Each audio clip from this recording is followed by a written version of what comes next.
do we actually know the number of test kits that are available? Well, there are reports of shortage of test kits.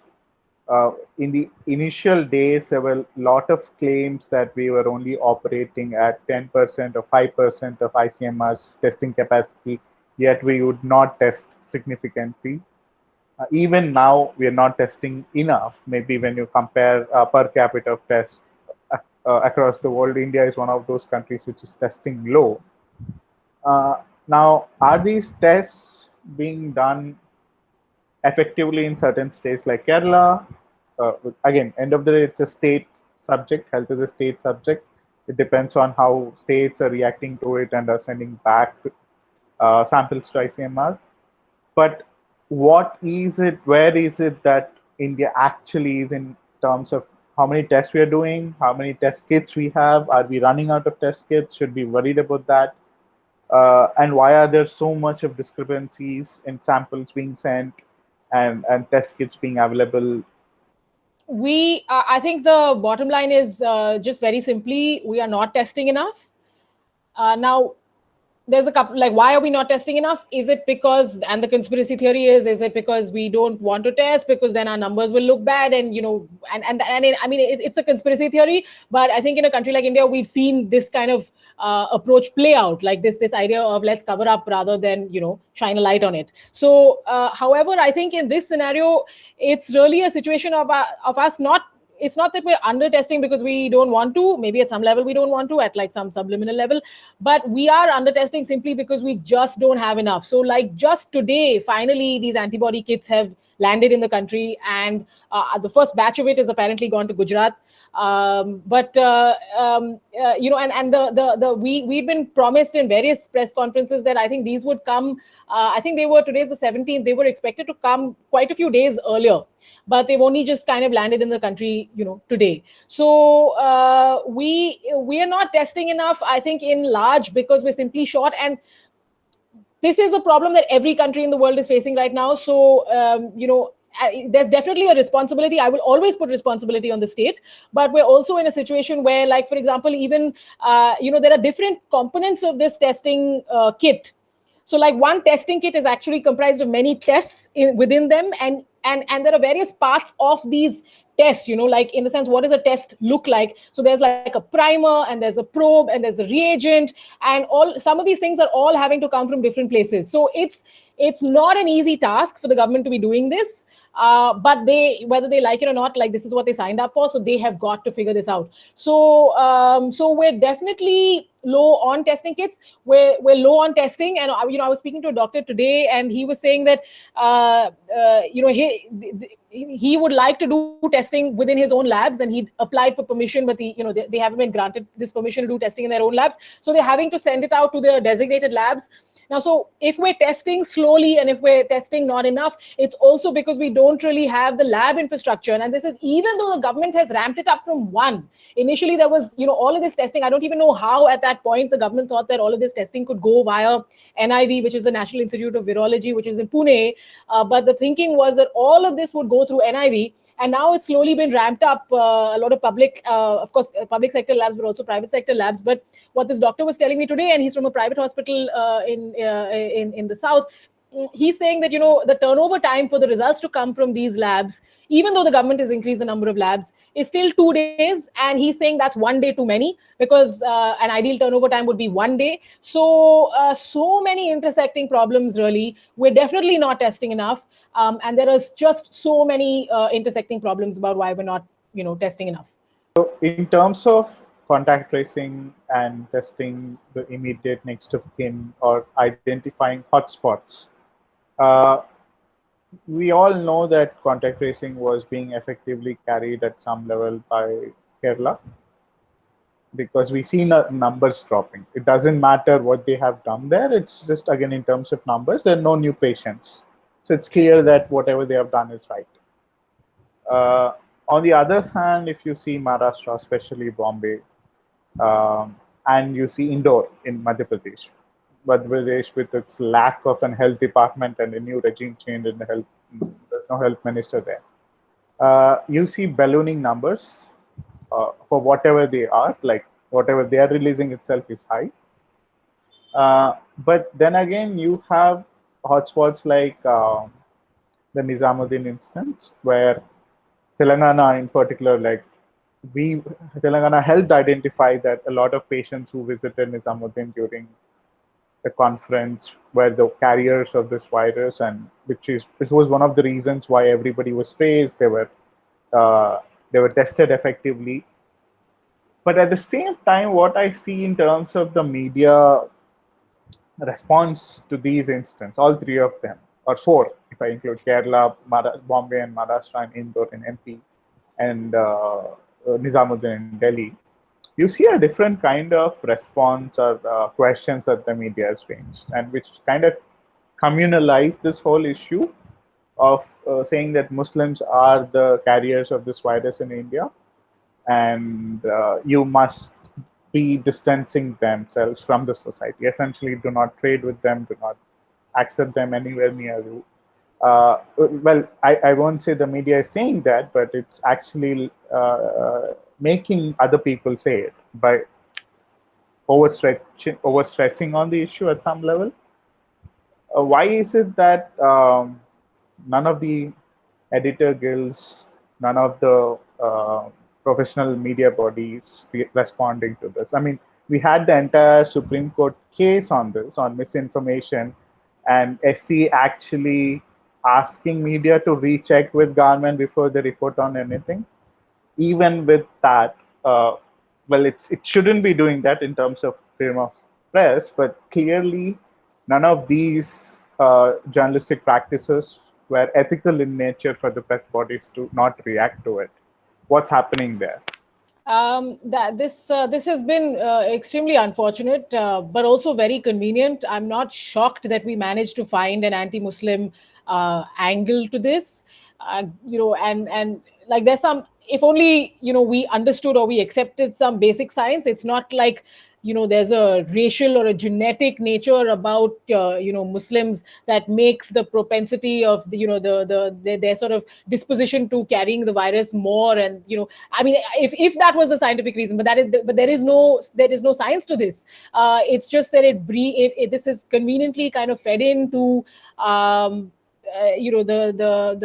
this anti-Muslim sentiment that we have always fostered and encouraged in the country. So and this anti-Muslim sentiment is very convenient because it allows us to kind of put blame on a minority community rather than continue to seek accountability from the government, which is where we should be seeking accountability from always. This has definitely happened. We've seen, I think, in the last week, this hospital in Gujarat that was separating Hindus and Muslims within the hospital, and I had somebody who was a suspect, a COVID suspect, who was in a Delhi hospital, and this person reached out to me from the hospital and was sending me photos from their hospital bed. And so initially, when this person reached out to me, I thought, this is, I mean, I'm open to anybody. My DM is open. Like, anybody who wants to reach out to me and communicate something to me, feel free to. So I sent this person my WhatsApp number, and then this person just kept sending me photos of the Muslims in his ward. And just kept telling me, like, look at these Muslims. So at some point in the day, I think some of these Muslims decided to pray. And so he was like, look at these Muslims, they're not in their bed, they're praying. So, I mean, this guy is like, he's stressed out whether he's COVID positive. But, did that stop him from feeling great anxiety about being in the same ward as Muslims? No, it didn't. And, so when this story comes out about Hindus and Muslims being separated in hospital wards, I believe it. Even though like the hospital issued a denial after that, I completely believe it. So this is very unfortunate. And, a colleague of mine who's been tracking the WHO press conferences, I haven't been doing that at all, but she's been very good at that. She works at Down to Earth. So this is a question that she had raised in one of the WHO press conferences. And then Mike Ryan, who's their sort of top WHO official, he responded to one of these questions and said that, countries shouldn't be targeting any one community of people when it comes to the virus, because the virus doesn't discriminate. So it's really unfortunate, that this kind of had to happen. And as someone who's been attending the Indian press conferences virtually, the health ministry made it a point regularly to give updates on the number of cases that were coming out due to contact with the Tablighi Jamaat event. The Delhi government, Kejriwal's government, has had a section in their daily reports that was, specifically talking about Jamaat cases. And then they and it was called Markaz cases, if I'm not mistaken. And then that name was changed later. It was called special operations cases or something of that sort, but like a blatantly communal categorization within the data, so yeah, this is very unfortunate that it's happened, and not surprising, but I mean, I guess it's just one of those unfortunate things that's going to keep happening. And like the Supreme Court had that ridiculous, as far as I'm concerned at least, ridiculous order kind of censuring the media, which I saw being used in the Health Ministry press conferences, where we were constantly kind of being gaslighted, by the Health Ministry official, who constantly kept telling us, beware of not doing anything wrong, because you all must have heard the Supreme Court has said something. And then he would say things like, if you have any clarifications or queries, please only come to the government, because we're the only sort of legitimate fount of information, except that, we can't ask a question in the press conference. I've sent emails now to the government on various issues. You don't get a reply on these things. So what is the alternative here?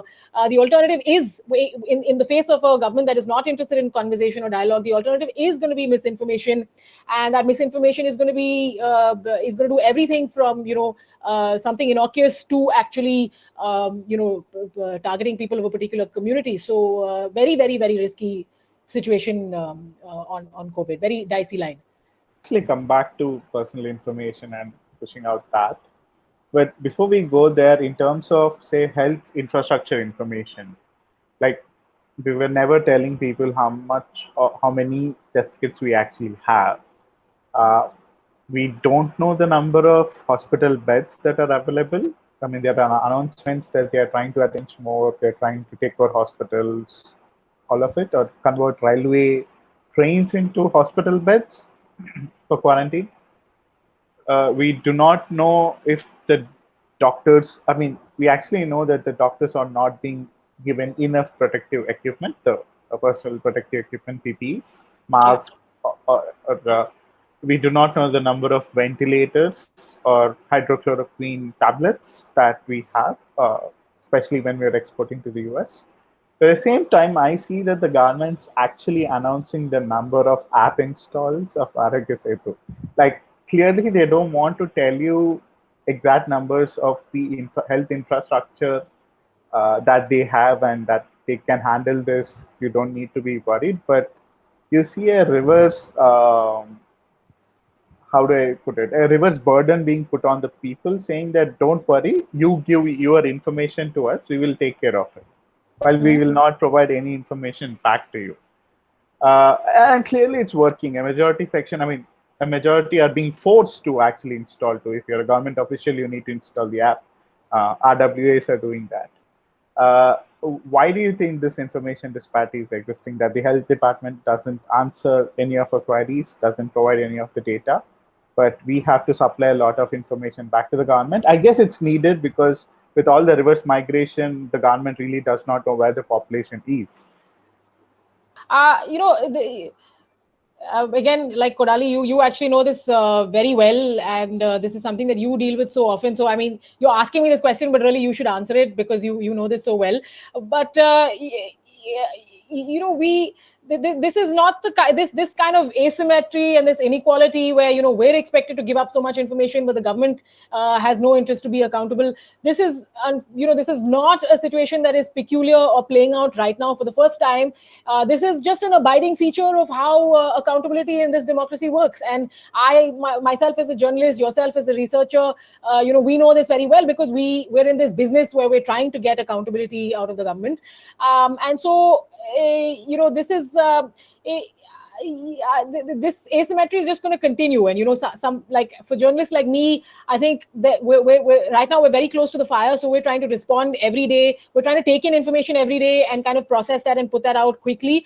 But like this is the kind of thing that people like you and me need to be watchful of and vigilant on, like even after this is passed. Like we need to be putting in the RTIs, we need to be following up on things, we need to be joining dots like in September. I mean, I'm assuming this is going to be over by September. But we need to still be doing that, because we're not in a situation where anybody is, I mean, you and I know this very well, we're not in a situation where somebody's going to proactively, this idea of proactive disclosure, which I think is very important for a functional democracy. We're not in a situation where there's going to be proactive disclosure. So anything any information that we want or will want to put out is going to have to be pried open with like persistence and diligence, and a lot of lateral thinking, because government websites are just not here to give us the information. So so I think that's how it's going to be, and it's going to have to be like journalists like me collaborating with researchers and techies and data people, because like it's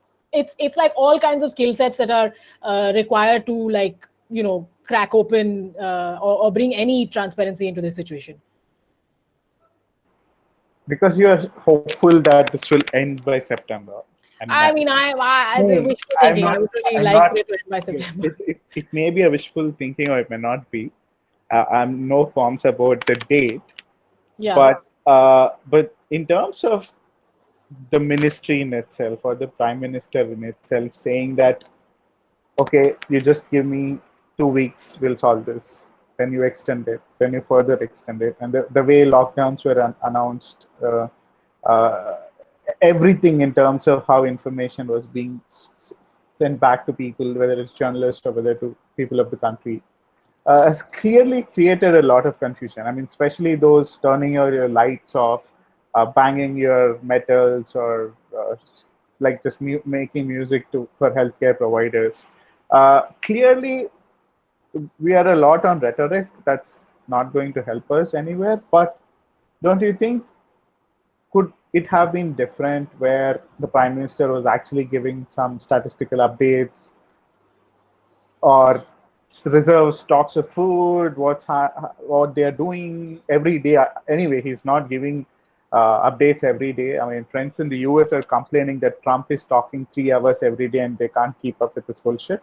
Yeah. But why do you think, how do you think about this whole updates from the prime minister and his office? We've had 6 years with this prime minister, and we know he likes to chat with us. We know that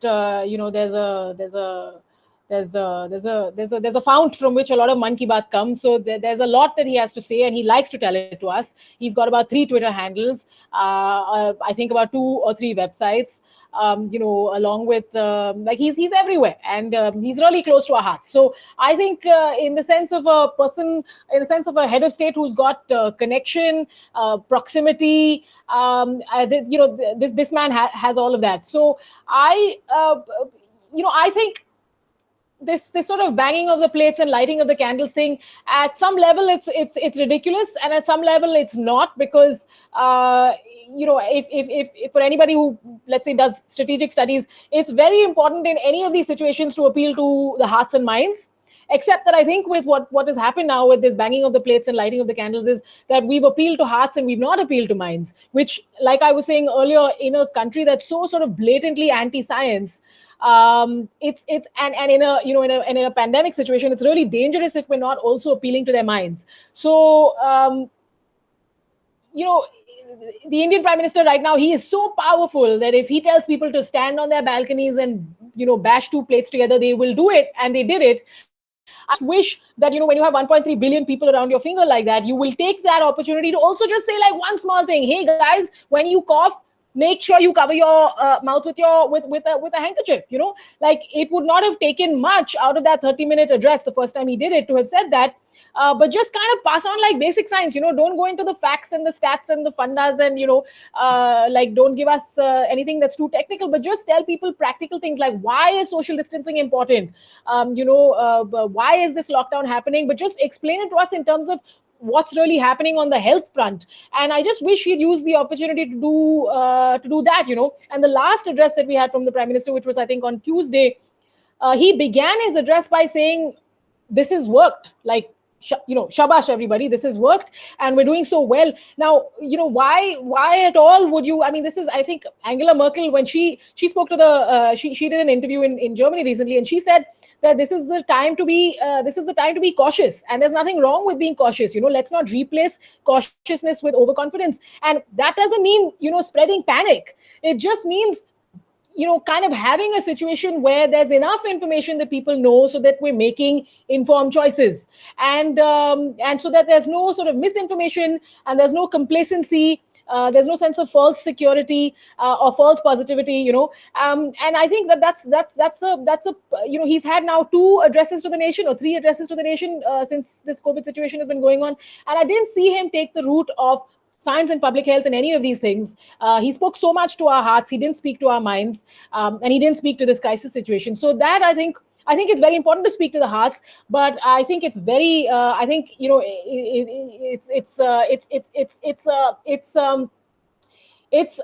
I think it's been a failure to not have spoken to the science aspect of this, especially when you have 1.3 billion people literally like sort of hanging on to your every word and will do anything for you. They'll do anything for this current prime minister. So I think it's an opportunity that he really should take up, since he hasn't already. Okay, one last question before we open up for questions. Like, it's a pandemic, it's an epidemic. Every time humanity went through some of these, we learned from it, right? When you talk about the Black Plague in the 14th century to the cholera crisis in the 19th, you have evolved public health systems. Where do you think we are going from this? Do you see people actually demanding some of these accountabilities? At the same time, have we learned from any of our recent healthcare issues? Whether it's, say, I don't know, we never had an Ebola instance, I guess, but the Africans did. India's disease surveillance kind of started post one of the coronavirus, or the SARS virus, if I'm not wrong. Sorry, the previous SARS virus. I think it's when it emerged in the late 90s or early 2000s, and people are dying in Taiwan and China. India actually started its disease surveillance program at large. So we did some good things, but do you see all of this failure in healthcare infrastructure resulting in, say, more investments being made into healthcare infra, or actually looking at issues like healthcare for all? Where do you see this going from now? So I think it's very clear that in any situation when push comes to shove, whether it's like the banking sector or now is the health sector, for all of this kind of free market advocacy, when shit hits the fan, the bailout always comes from the state and has to come from the state. Private players also expect it to happen that way. And the state steps in, and the state, kind of mops up the mess all the time, opens the coffers and pays big money for it. And that's what's happening now as well, because for all of this stress that we put on the private sector getting into healthcare, on Ayushman Bharat, and on health insurance, and so much of that is really money that's going to the private sector, but not money that could have been spent or is being spent on developing the public sector. When this crisis, finally, when this corona crisis is finally happening, it's really government hospitals that are having to respond to this. And private hospitals are, now the government has been coming down kind of strongly on private hospitals. There's been like complete takeovers. Like some of these state governments, the central government hasn't done it, but some of the state governments, Rajasthan, Delhi, they've kind of taken over private hospitals, like whether you like it or not. And and health insurance is really not coming to the rescue here. So we, over the last 3 years with Ayushman Bharat, we've really been pushing this kind of health insurance model, and that too health insurance via the private sector. But when this crisis is happening, health insurance is not going to save us. So I don't know if this is one of the lessons that we will take away from this. I hope it is. The other thing which we have not been talking about at all, I mean, there's been like a few stray articles about it, but it's not been a big part of public discourse, and which is why I actually don't think it will be a direction of change that we will move into. Is actually the access to running water. And this whole corona situation, there is no treatment, there is no cure. The only thing we can do is like wash your hands. But millions of people in this country don't have access to like tapped running water. And so like Swachh Bharat doesn't work because people don't have water to flush the pot. So, this was really a situation of cart before the horse. So we've spent now so many years and so much of money on Swachh Bharat. Absolutely, toilets are very important, but in order to run a working toilet, you would need water. If we had, running water, we wouldn't be in this weird situation with corona where we're telling people to wash hands, but they don't have water. So that's an area of change. I mean, it's ridiculous. It's a matter of shame that, 70 years after independence, I have to be sitting in my bedroom and talking about the fact that people don't have drinking water and running water to, wash their hands. But it's true. And so that's the direction of change I don't think we're going to go into, because we're going to get out of this situation. I think we might put some focus more on public health and public health infrastructure. I don't think we'll put focus on, running water, but it's an area that I would like to see some focus on. So I think these are two things I would say right now. I think there are people who have asked questions. Some of them will start naming them, and they can probably unmute their mic and ask the questions. I see people have asked multiple questions. If they've already been answered, please do not repeat the question. Maybe we can start with Devika. She has asked multiple questions. Yeah, so Devika's asked, Rahul Gandhi addressed the press conference and said, we're not testing enough. What is the ideal frequency? The Kerala model, PPEs, plans of the government to revive the economy should be in a public. Okay, lots of questions, Devika. So like these are really good questions. Everybody's questions are really good, really hard questions, really tough questions. I think ideal frequency of testing, I've spoken a bit about testing. I can't put a number on what is the ideal kind of frequency of testing. So currently the narrative over the last 2 days at least is that the government has done some maths, some very simple maths. And the government says that we are getting more negative tests. We're getting about 23 negative tests for every positive test that we do. So that's the ratio. And so the government is kind of very chuffed about this and says that, we're testing so many more people than we perhaps need to, because we're getting so few positive results out of it. So look, our lockdown is working.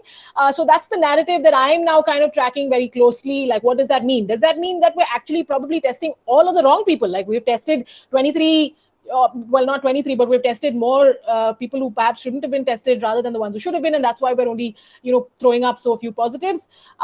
Maybe that's not true, because the government has changed its testing criteria now about 4 times since the beginning.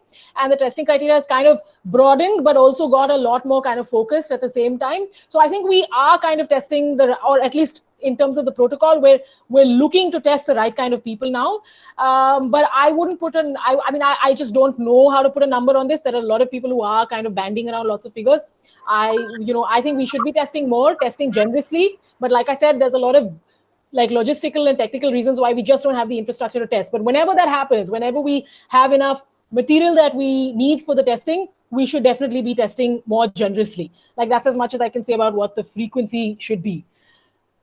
If Devika is unmuted, like, I'm happy to, kind of hear from Devika if she wants to say anything. Why aren't doctors receiving PPEs? Yes. Is there a shortage? Yes, absolutely. I won't get into that too much because, yes, there is a shortage. It's absolutely clear. Challenges in replicating the Kerala model across India. This is like a big question. I really don't know how to get into it, but so I'm working on a story right now that's looking at the shortage of epidemiologists in the country. Epidemiologists are those people who basically they're kind of like detectives. They have a public, like they're a sort of mashup between sociology and medicine. And so they're the kind of guys who are on the field doing surveillance and detection of diseases in terms of containing it.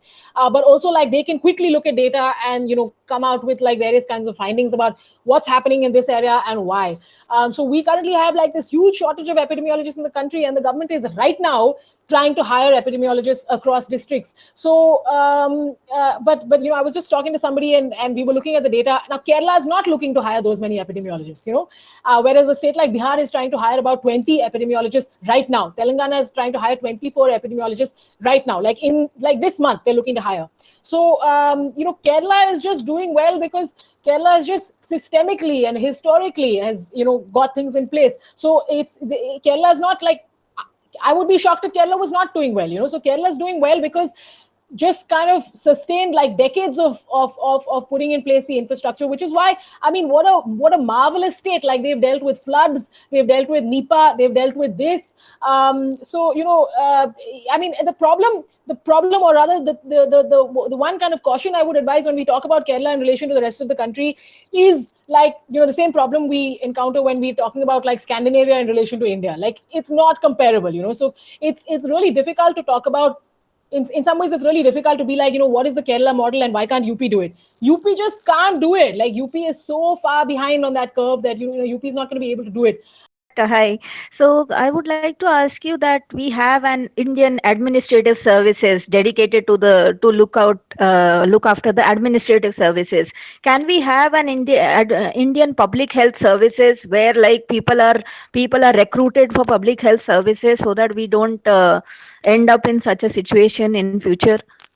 There's been conversations over the last many years about a public health cadre. Like, we have a forest service, we have a foreign service, we have a railway cadre, we have the police, we have and the administrative service. There's been a lot of talk over the years, and like, many committees have sat about this. We've never gotten very close. There is a medical there is a sort of medical cadre. I'm not able to remember the technical term for it. In the sense, there are, like, for example, there are doctors that are hired and they work in the health ministry as government staff. They're not taken on contract. They're neither IAS nor are they consultants, but they're actually, I forget now what the kind of categorization is. But do we have like a widespread public health cadre as such? No, we don't. So for example, I don't know, some of these things, whether they're also at some level they're a bit semantic. Like, should we have the right to health? Like, we have the right to education in India, we have the right to food in India. We don't have the right to healthcare. Like, it's a right that is protected in various Supreme Court judgments, but it's not a right that is protected by the legislature in terms of a legislation. So this is like a very, very technical issue, whether it would help if we had a public health cadre. More cadres the better, and the more focused these cadres are the better. I mean, this is just not like, the jury is not in on this. This has been discussed over years and years and years in the Indian government, but just there's never been a decision on this. Also, Thank you so much for it is a state subject. They can never have a central. Yeah, health, education, these are state subjects. So like, the central government can do something in terms of like mota, they can like make some recommendations, but finally the implementation and the finer points of it will kind of have to be federally administered. I think anybody else who wants to unmute their mic, like, just go for it. But I'm just reading Salima's We question. don't want more people to unmute at once, so you call up the names if you can. Okay, see. I mean, it's not that chaotic, Kodali. It's just like not those many people. Salima, if she's here, why is there a discrepancy between the numbers put out by the Health Ministry and the state departments? Huge lag in updating figures. Therefore, sometimes, you're absolutely right. And I've been wanting to look at this issue. I've known that this is happening. I've been wanting to look at it, and there are lots of like independent analysts who are good at crunching data, who have been looking at this, and they've also been flagging this issue. I'm not very sure. Actually, I'm not sure at all. I have not even looked into this at all. I know that it's happening. The lag was a much shorter lag. From what I understand from people I've been speaking to, the lag has been increasing. Now, again, in terms of possible theories, at some level, it just could be like a data entry issue. It just could be like, on Tuesday, they updated quickly, but on Thursday, something happened. So they only updated it like a consolidated bunch of it on Friday. If it's only such an innocent reason, then by the next Monday, these things should even out. So the problem will really be if, I think, when we look at this cumulatively, there's no evening out that happens, and there's like, really big discrepancies, or maybe small discrepancies, but many small discrepancies. Right now, I really haven't looked into this, but it's absolutely something that, people should be looking at. If this is something that you work on, please, I'd be happy to talk to you more about this. Or if there's somebody who is working on it or should work on it, like, somebody should absolutely be looking at this. But you're right, it is an issue that's happening. Another question, are they sharing information regarding state-wise money allocation to support the migrant laborers? Any report on how much support from the government has reached to the migrants? Yeah, so the the Home Ministry has been putting out some information on this on and off through the press conferences, and it's been followed up. If you go to the PIB website, pib.gov.in, and search for the Home Ministry press releases, you'll see some information on this. And there was also that court case, right, Kodali, if you remember, and if you can come in on this. But there's been a court case that has looked into this, and there's been some affidavits filed in the court case. And the court that filed a case asking wages be given off to all migrant laborers which have been withheld. Yeah, and some information came out from that in terms of the affidavits that were filed about the allocations and how much work NGOs were doing, for example, which is a lot. So there's a lot of data on this. It's findable through the PIB, and going through and these court documents are probably on Bar and Bench and Live Law. But if not, I can try and get them for you if you want it. VA has asked a question: why isn't state and central governments acting against public gatherings, be it religious, political, personal, birthday parties? On that note, what do you make of the Home Minister's silence? Yeah, some of this is science, so much of this is politics. And I think we should account for politics much more, because we don't exist in a great sort of rational and equal world. So yeah, I mean, it's just politically conducive to spray chemicals on, or rather it's just convenient, and there's no pushback to spray chemicals on migrant workers, make them sit on the road and spray it on them, but not subject me to that when I come through the airport. So political expediency in a democracy is something that should absolutely be factored in as something that biases and totally skews how decisions are made or not made. So I think the answer to that question, VA. And Home Minister's silence, I have no idea. You're right. I mean, I was just talking to a friend about this yesterday. We were also wondering, like, where is the Home Minister? I'm sure he's up to good wherever he is, but no idea. Your guess is as good as mine. I'm not a political reporter. I'm very happy to not be a political reporter. So yeah, has India increased diagnostics and testing in the last week? The testings we heard is pretty low. Any chance of it increasing? We can contain the virus by a lockdown, but we also need more testing. Yes or no? Yeah, so things are increasing. Like, testing numbers are increasing, access to test kits is increasing, access to diagnostics, testing labs, this is all increasing. Not increasing fast enough, perhaps, but it's all increasing. And yes, you're right, a lockdown alone is not good enough. We're going to still need more testing. And this has also concerned me from the press conferences, because we keep hearing from the health ministry official. He keeps kind of talking about how the lockdown is working and social distancing. And I ideally, the WHO said test. And the sort of the tenets of this entire situation in terms of controlling a pandemic is testing, isolating, and treating. Whereas if you do like a control F, like if you transcribe all the press conferences and the the health ministry's statements and do a control F on it, you will see testing come up very, very rarely, and you will see lockdown and social distancing coming up all the time. So this is like a huge gulf in terms of how the WHO is perceiving and how science really thinks that a pandemic should be controlled, and how the Indian government is perceiving it. I mean, we're definitely doing testing. It's not that we're not doing testing and we've picked lockdown over testing. But there is, in terms of the narrative, in terms of the kind of the weight, the bureaucratic weight, it's definitely being put on this lockdown and social distancing, and kind of less on testing. Swati's question: how is UP performing this crisis? This is one of those mysteries. There are a couple of mysteries, and I think we don't have time to talk about these mysteries in this COVID crisis, but there are a couple of mysteries. One of them is UP. It is the most populous state in the country, the largest state in the country, and yet, I mean, the numbers are not small in UP, but the numbers are not sort of shocking us. And there's definitely not been in the media, there's not been like a big focus in terms of talking about what's happening in UP either. So, because Indore has got our eye, Delhi has got our eye, Mumbai has got our eye, and definitely Kerala has got our eye. So there's a kind of a disproportionate focus on these places. I want to know what's happening in UP. I don't really know what's happening in UP, but we need to know more about why it doesn't seem so bad, actually. But we do need to know more about it. would journalists be able to detect a big discrepancy in the official number of deaths and unreported deaths? Okay, this is an interesting question also, because like the answer to this question is kind of interesting, fascinating. But this has happened in a couple of other places. There's a big investigation by ProPublica this week where they looked at some of the death numbers that were coming in. I think one small place in the US, I forget where, and there was like a huge spurt in deaths that were coming out in that area. And it was not, if I'm not mistaken, it was not closely being associated with COVID, but like there was a strange number of deaths happening. So now I've been talking to some people about this.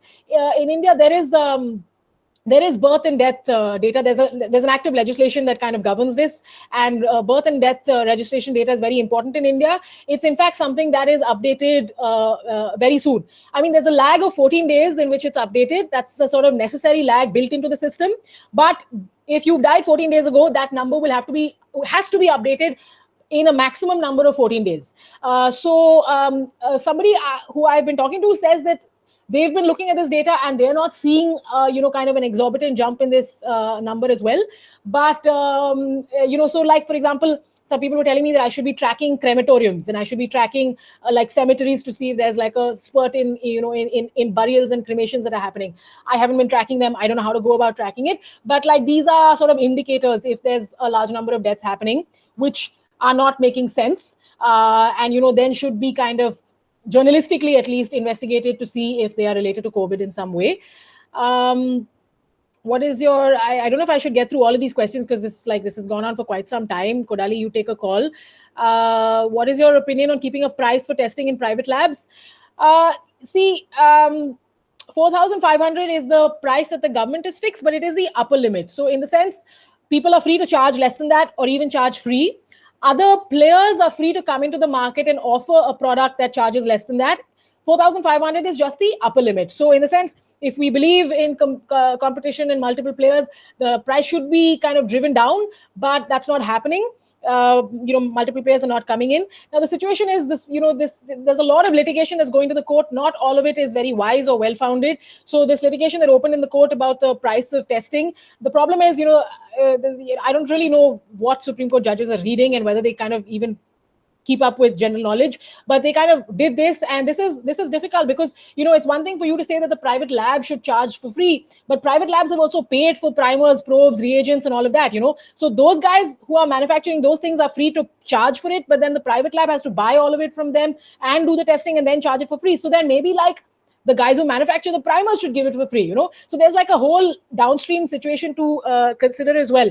I think in the public sector, these things really do need to be free because we're just not in a situation where we can kind of bargain and haggle on things like this. And remember, 4,500 rupees, if I test positive today, I will have to test at least another 2 times, and I have to test negative 2 times. So that's already, what's the math on that? That's about 13,500. And if I live with a family, there's a chance that I've infected my family. So if I have 4 people in my family, they will also have to be tested. And a lot of private hospitals are charging 4,500 plus overheads because it's a big private hospital. So with a price like this, I mean, should it be for free in the private sector? I think it's very difficult for the private sector to do that. But should it be this expensive? It's just not. It's not a good idea for it to be this expensive because it's a huge disincentive for people to get tested at all. Like people just forget about it being a disincentive. Like even if I break my bank, I may not have enough money. If it's going to be priced like this. Did anyone respond to my 890 story? Nope, nobody did. I don't think they're going to. Is there any nuanced distinction between how epidemiologists use the word surveillance as opposed to cybersecurity? Yeah. I think Kodali should take that question. I feel like I and Kodali have talked about that once on Twitter, but I think Kodali should take that question. Okay. I guess this is the last question. Yeah.